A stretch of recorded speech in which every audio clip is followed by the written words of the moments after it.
Assalamualaikum warahmatullahi wabarakatuh. Kembali lagi bersama Ibu Ois di channel Guruku. Halo anak-anak, apa kabar dengan kalian? Semoga semuanya dalam keadaan sehat walafiat dan tetap semangat dalam belajar. Pada video pembelajaran kali ini, Ibu akan membahas soal matematika kurikulum merdeka volume 2 di halaman 48 sampai dengan halaman 52. Baiklah, sebelumnya mari kita awali dengan membaca basmalah. Bismillahirrahmanirrahim. Untuk memperingati Hari Kemerdekaan Republik Indonesia, di kampung-kampung diadakan lomba balap karung seperti pada gambar di depan tadi, yaitu lomba lari di mana pesertanya memakai karung sambil berlari pada lintasan. Seperti ditunjukkan pada gambar di atas, panjang lintasan adalah 60 meter.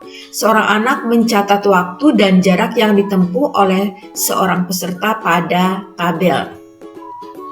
Jadi di sini jarak yang ditempuhnya itu adalah 60 meter ya. Kemudian waktunya dalam waktu 20 detik. Perhatikan di sini garis yang A ini dia belum ngapa-ngapain, artinya dia belum bergerak ya, masih di start. Kemudian dia berlari. Nah, sampailah ke garis yang B ini. Dia berlari dengan jarak 9 meter. Waktu yang ditempuhnya adalah 3 detik. Di sini antara 2 dan 4 itu ada angka 3 ya. Kemudian dia berlari lagi sampai di garis C ini. Dia berlari menempuh jarak 15 meter dalam waktu 5 detik. Dalam tabel ini, waktu dalam detik, jarak dalam meter. Waktunya 0 detik, jaraknya 0 meter. Waktunya 3 detik, jaraknya 9 meter. Waktunya 5 detik, jaraknya 15 meter, dan seterusnya. Oke, kalau kalian perhatikan dari tabel ini, waktu ke jarak ini besarnya 3 kali ya. Jadi misalnya di sini waktunya 3 detik, jaraknya 9 meter. Jadi 3 kali 3 sama dengan 9. Terus ini 5 kali 3 sama dengan 15. 9 kali 3 27. 10 kali 3 30. 16 kali 3 48. 18 kali 3 54. 20 kali 3 60. Kalian masih ingat tentang rumus kecepatan, yaitu jarak dibagi waktu. Nah, ini bisa kita terapkan di sini. Jika jaraknya 9 meter dan waktunya 3 detik, di sini ya, jaraknya 9 meter, waktunya 3 detik, maka 9 dibagi 3 sama dengan 3 meter per detik. Ini maksudnya kecepatan anak tersebut berlari adalah 3 meter per detik. Ya. Jadi setiap 1 detik dia menempuh jarak 3 meter. Setelah 3 detik, kita menyatakan bahwa jarak yang telah ditempuh adalah 9 meter. Seperti diagram B, jaraknya 9 meter. Nah, di sini ya. Kalau dia 3 detik berarti 9 meter. Berapa meter jarak yang ditempuh setelah 1 detik? Karena di sini berdasarkan rumus kecepatan, setiap 1 detik menempuh jarak 3 meter. Berarti 1 detik itu dia menempuh jarak 3 meter. Bagaimana kamu tahu berapa jarak yang telah ditempuh setelah 12 detik dan 15 detik? Iya. Kalau tadi 1 detik itu 3 meter, berarti kalau 12 detik, 12 kali 3 sama dengan 36 meter. Kemudian jika 15 detik berarti 15 kali 3 sama dengan 45 meter. Isilah tabel waktu mulai dari start dan jarak yang telah ditempuh oleh peserta. Nah, di sini ada tabel waktunya. Di sini ada 0, 1, 2, 3, 4, 5, 6, 7 dalam detik ya. Kemudian jaraknya dalam meter. Berarti seperti tadi kita langsung aja dikalikan dengan 3. Nah, 0 kali 3 berarti 0, 1 kali 3, 3, 2 kali 3, 6, 3 kali 3, 9, 4 kali 3, 12, 5 kali 3, 15, 6 kali 3, 18, 7 kali 3, 21. Waktu yang dihabiskan mulai dari start adalah sekian detik ya, sekian detik digambarkan dengan kotak ini. Dan jarak yang ditempuh adalah sekian meter. Sekian meter digambarkan dengan lingkaran. Jika detik bertambah, maka jarak juga ikut bertambah. Kalau waktu digambarkan dalam kotak detik bertambah 2 kali, 3 kali, 4 kali, dan seterusnya, kita lihat bagaimana jarak yang ditempuh juga ikut bertambah. Isilah kotak di bawah dengan suatu bilangan. Jika waktunya dinaikkan 2 kali, maka jaraknya menjadi 2 kali, ya besarnya. Jika waktunya dinaikkan menjadi 3 kali, maka jaraknya pun akan naik 3 kali, ya, dari 3 ke 9, berarti kan 3 kali 3. Jika waktunya dinaikkan menjadi 4 kali, maka jaraknya pun akan naik menjadi 4 kali ya. Ketika waktu detik bertambah 2 kali, 3 kali, 4 kali, dan seterusnya, bagaimana perubahan jarak yang ditempuh? Maka jarak yang ditempuh pun akan berubah ya, sesuai dengan waktunya. Jika waktunya 2 kali ditambah, maka jaraknya pun menjadi 2 kali ditambah. Jika ada 2 kuantitas yang berubah, waktu dan jarak. Waktu berubah menjadi 2 kali, 3 kali, dan seterusnya. Dan jarak juga berubah menjadi 2 kali, 3 kali, dan seterusnya. Maka jarak berbanding lurus atau berbanding senilai dengan waktu. Nah, kita sekarang latihan. Sebuah toko alat tulis menyimpan ballpoint dalam kemasan. Setiap kotak kemasan berisi 15 ballpoint. Banyaknya ballpoint yang tersedia adalah digambarkan dengan lingkaran. Lingkaran ini adalah banyaknya, sedangkan kotak ini adalah kemasannya ya. Jika banyaknya kemasan 1, 2, 3, dan seterusnya, temukan nilai yang bersesuaian dan tuliskan hasilnya pada tabel. Nah, di sini ada tabel, banyak kemasan, dan banyak ballpoint. Di sini banyak kemasan, 1 kotak, banyak ballpoint dalam 1 kotak itu ada 15, berarti 1 kali 15 ya. Nah, kalau 2 kotak berarti 2 kali 15 sama dengan 30.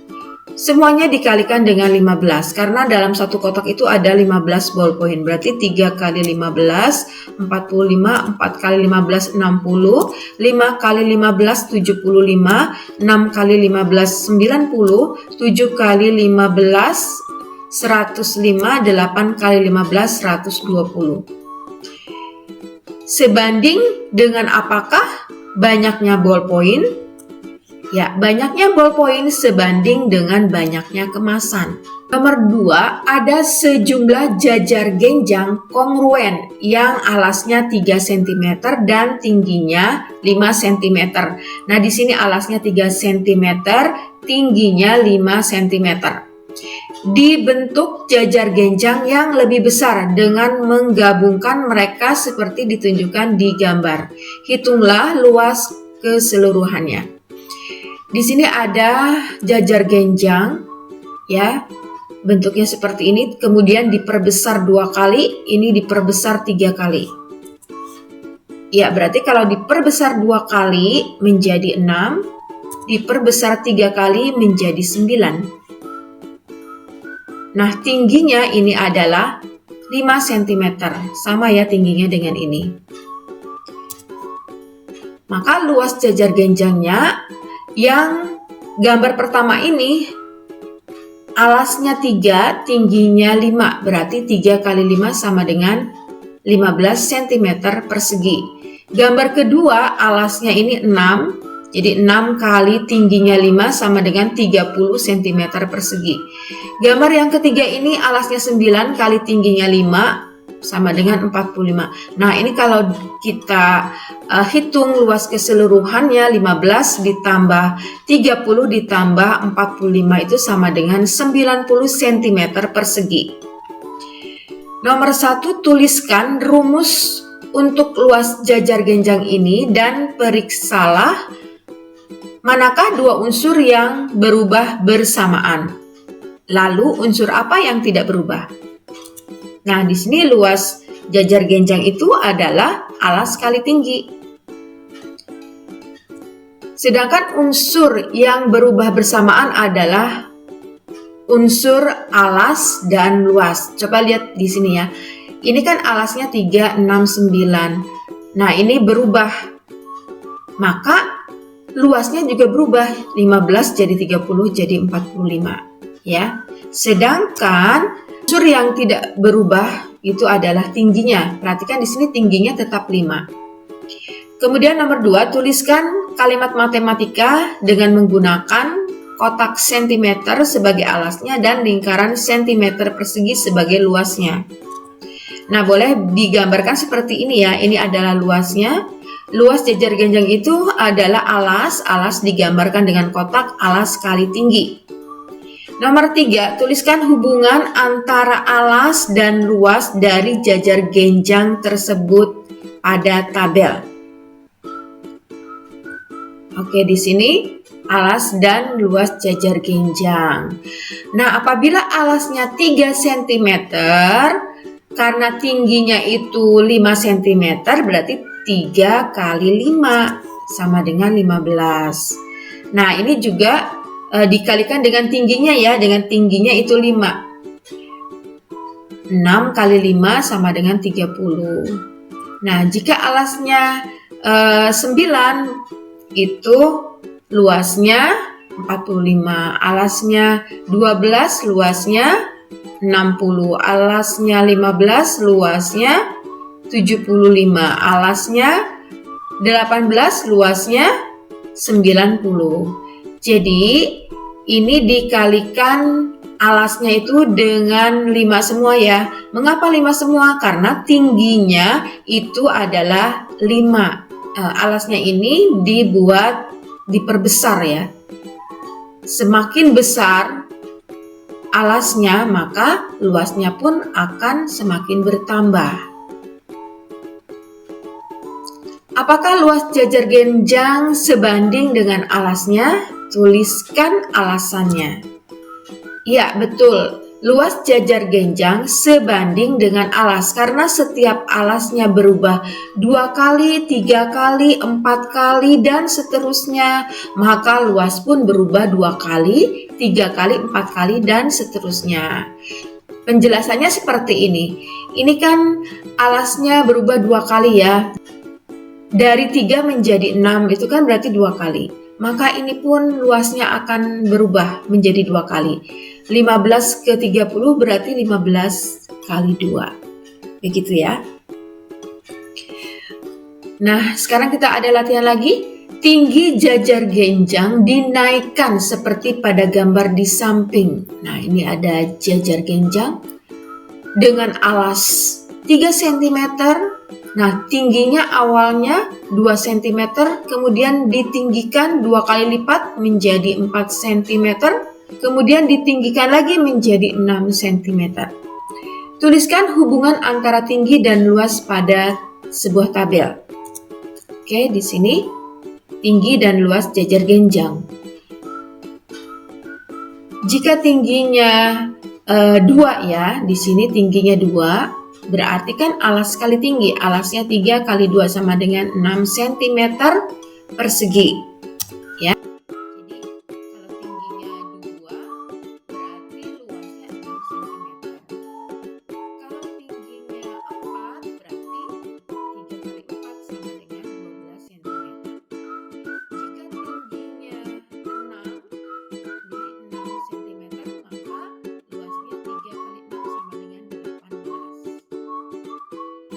Tuliskan apa yang telah kamu pelajari dari tabel. Ya. Yang setelah kita pelajari, maka tinggi berbanding lurus dengan luas. Nomor 3, tinggi segitiga dinaikkan sebesar 1 cm. Tingginya dinaikkan 1 cm, kemudian jadi 2 cm, 3 cm, 4 cm, dan seterusnya. Carilah masing-masing luas segitiganya. Tuliskan rumus untuk luas segitiga dan telitilah unsur manakah yang berubah bersama, unsur manakah yang tetap. Nah, luas segitiga itu kan alas kali tinggi dibagi 2. Ya. Unsur manakah yang tetap? Unsur alasnya yang tetap. Di sini alasnya tetap 6 cm, tingginya berubah. Ya, tingginya dinaikkan terus. Tuliskan hubungan antara tinggi dan luas segitiga pada tabel. Oke, di sini ada tinggi dan luas segitiga ya. Kalau tingginya 1 cm berarti di sini 1 cm tingginya ya. Maka luasnya alas kali tinggi dibagi 2. 6 kali 1 dibagi 2 sama dengan 3 cm. Di sini 3. Jika tingginya 2 cm, di sini 2 cm tingginya dinaikkan, maka luasnya menjadi 6 cm. Jika tingginya dinaikkan menjadi 3 cm, maka luasnya menjadi 9 cm. Jika tingginya dinaikkan lagi ya menjadi 4 cm, maka luasnya adalah 12 cm. Apakah luas segitiga sebanding dengan tingginya? Tuliskan alasannya. Ya, ini adalah jawaban nomor 2 ya. Luas segitiga sebanding dengan tingginya karena jika tingginya dinaikkan 2 kali, 3 kali, 4 kali, dan seterusnya, maka luas pun akan bertambah 2 kali, 3 kali, 4 kali, dan seterusnya. Tuliskan ekspresi dengan menggunakan kotak cm sebagai alasnya dan lingkaran cm persegi sebagai luas. Tuliskan ekspresi dengan menggunakan kotak cm sebagai alas dan lingkaran cm persegi sebagai luasnya. Oke, jadi seperti ini ya. Alasnya kotak kali tinggi, alas kali tinggi dibagi 2 sama dengan luas segitiga.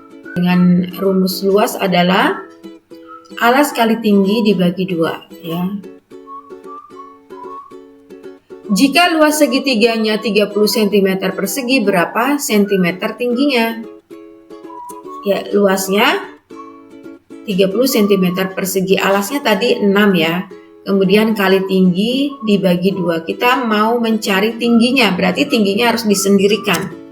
Tingginya harus disendirikan, maka di sini 6-nya pindah ke ruas sebelah kiri menjadi bagi, karena di sini perkalian jadi bagi. Kemudian 2 ini bagi pindah jadi kali. Jadi tingginya 30 dibagi 6 kali 2 sama dengan 10 cm. Alas segitiga siku-siku diperpanjang dalam beberapa langkah seperti ditunjuk pada gambar. Nah, kalau sebelumnya, penjelasan sebelumnya itu tingginya yang ditambah ya. Nah, sekarang bagaimana kalau alasnya yang terus bertambah? Tuliskan hubungan antara alas dan luas segitiga pada sebuah tabel. Oke, di sini ada tabel alas dan luas. Jika alasnya 1, di sini alasnya 1. Kemudian tingginya 4, berapa luasnya? Tentunya kita menggunakan rumus luas segitiga, yaitu alas kali tinggi dibagi 2. Jadi alasnya 1, kemudian tingginya 4 dibagi 2 sama dengan 2 cm persegi. Jadi kalau alasnya 1 berarti tingginya 2. Bagaimana dengan alasnya 2? Kita gunakan lagi rumus luas segitiga ya, berarti kalau 2 itu luasnya 4, kalau 3 luasnya 6, kalau alasnya 4 luasnya 8, alasnya 5 luasnya 10, alasnya 6 luasnya 12. Ya, kalian bisa menggunakan rumus segitiga.